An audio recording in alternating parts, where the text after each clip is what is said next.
شفاء لروحي وحبل المتين bulshoy waxaa la idinku bishaaraynayaa xarunta الهلال cudurrada laga daaweynayo waxaa ka mid ah dhiig furanka waalida caado wareerka umusibyaanka gabdhaha wejiga ka halaabay baabasiirka dhagaxa kiliyaha gala xoojinta raganimada isha dhiigkarka sokorta naxdinta kili xanuunka waswaaska madax xanuunka jinka dhalmala'aanta dhasha allah bixiye toobinta iyo kuwo kale oo fara badan xaruntuna waxay idin keentay daawooyinka baabasiirka gaaska daawada kaliyaha nadiifisa daawada infekshanka tan calool bixinta daawada samboorka tan sokorta caado wareerka umusibyaanka iyo dabaysha neerfaha alerjiga dhiigkarka iyo daawada xoojinta raganimada rumatisanka daawada caloosha lagu yareeyo iyo murqadhisida daawada yiridka daawada burseelka iyo guryaanka waxaad sidoo kale ka helaysaan biyaha samsamka iyo tinka iyo talbiinada بسم الله الرحمن الرحيم كسو دوادا فصيرادي أنا فسيري جرني ريوينكا كلا جديسان نوعيادودا oo dhan maanta waxaan idinku soo gudbinayaa fiidiyowgan gaaban 7 qodob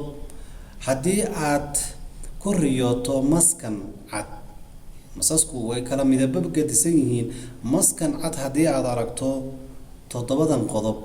ayaad mid filanaysaa marka uu horeyso maska cad hadii aad ku riyooto asagoo kula hadlayo oo hadal idin dhex marayo maskaasi waxaad filanaysaa irsaaqad waasac ah oo waxa weeyaan waa khayr iyo barako maska cad markii xilligaas oo kale aad ku aragtid riyada asagoo kula hadlayo qodobka labaad hadii aad aragto maskan cad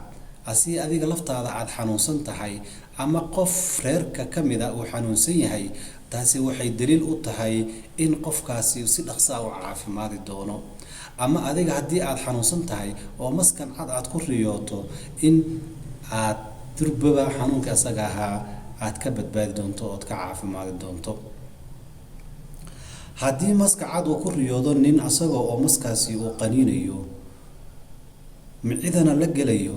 waxa weeye in ninkaasi naag xun ay fitnayn doonto oo waxa way dhibaato ay u geysan doonto sida awgeed waxa loo baahan yahay in uu Ilaahay subhanahu wa ta'ala ka magan galo oo adkaarin oo akhristo 2 ragcadood sunna ah tukado Ilaahayna ka magan galo naagtaasi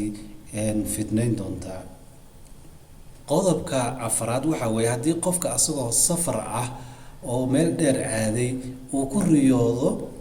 maskaas cad hadii uu ku riyoodo waxay macnaheedu yahay in macnaheedu wuxuu yahay hadii qofkaas asagoo safar ku maqan uu ku riyoodo maskan cad macnaheedu waxa weeye qofkaasi inuu si nabada gurigiisa ugu soo noqon doono safarkiisana si nabada uu ku soo dhameysan doono qodobka shanaad waxa weeye hadii qofka xabsi uu ku jiro asagoo xabsi ku jiro oo xiran rag iyo dumar wuxuu ahaadaba ayuu ku riyoonayo mas cad buu ku riyooday hadii maska cad uu ku riyooday waxa weeyaan isla markaasna uu xiran yahay waxay daliil u tahay qofkaasi xabsiga in si dhaqso ah looga sii deyn doono biidin Ilaahi tabaaraka wa ta'ala runtii wariya aad iyo aad qaali ah maskan cad iyo calaamadihiisa qodobka lixaad waxa weeye hadii aad tahay qof aanan wali guursan oo ku riyooto maskan cad ama rag ah ama dumar ah midka doontaba ah waxa weeyaan waxaad si dhaqso ah u guursan doontaa gabar wanaagsan hadii aad nin tahay sidoo kale hadii aad gabar tahayna waxaad si dhaqso ah u guursan doontaa wiil wanaagsan maska cad inta badan 99% wuxuu fasiraa ama uu sheegaa waxyaalo wanaag oo khayr ah oo baraka ah halka maska madow iyo masaska kale oo farada badan oo midabada kala leh ay dhibaatooyin ay ka shaqeeyaan oo waxa weeyaan lagu fasiro dhibaatooyinka sidii hore baan uga soo sheekeynay qodobka 7aad ee u dambeeya waxa weeye hadii aad seexato adiga oo wax walwal ah qabo walwalsan arrin baad ka walwalsan tahay dhibaato ku haysata yaani waxa way problem fara badan baa ku haya isla markaasna waad seexatay kadib waxaad ku riyootay oo aragtay mascad waxay ku tusinaysaa riyadaasi mascad in dhibaatadii ku haysay iyo murugadii ku haysay si dhaqso ah Ilaahay ka dulqaadi doono riyooyinkani iyo kuwa hore u soo wadnay kuwa dambaba waa riyooyin qisooyinkooda ay yihiin qisooyin dhab ah lagana soo tixraacay kitaabo riyooyinka lagu fasiro oo saxiix ah oo wada wanaagsan. haddaba marka haddii aad riyooyinka noocaas ah iyo riyooyin kale isku aragto intaba noogu soo qor lambarkani WhatsApp-kana nagala soo xiriir si aanu kuugu soo gudbino nooca riyada ay tahay. aad baad u mahadsantihiin dhammaantiin. wabillahi tawfiiq. wassalaamu calaykum waraxmatullaahi wabarakaatuh.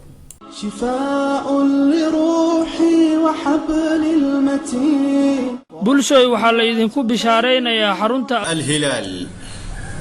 cudurrada laga daaweynayo waxaa ka mid ah dhiig furanka, waalida, caado wareerka, umusibyaanka, gabdhaha wejiga ka halaabay, baabasiirka, dhagaxa kiliyaha gala, xoojinta raganimada, isha, dhiigkarka, sokorta, naxdinta, kili xanuunka, waswaaska, madax xanuunka, jinka, dhalmala'aanta dhasha Allah bixiye, toobinta iyo kuwo kale oo fara badan. xaruntuna waxay idin keentay daawooyinka baabasiirka, gaaska, daawada kaliyaha nadiifisa, daawada infekshanka, tan calool bixinta, daawada samboorka, tan sokorta, caado wareerka, umusibyaanka iyo dabaysha, neerfaha, alerjiga, dhiigkarka iyo daawada xoojinta raganimada, rumatiisanka, daawada caloosha lagu yareeyo iyo murqadhisida, daawada yiridka, daawada burseelka iyo guryaanka. waxaad sidoo kale ka helaysaan biyaha samsamka iyo tinka iyo talbiinada.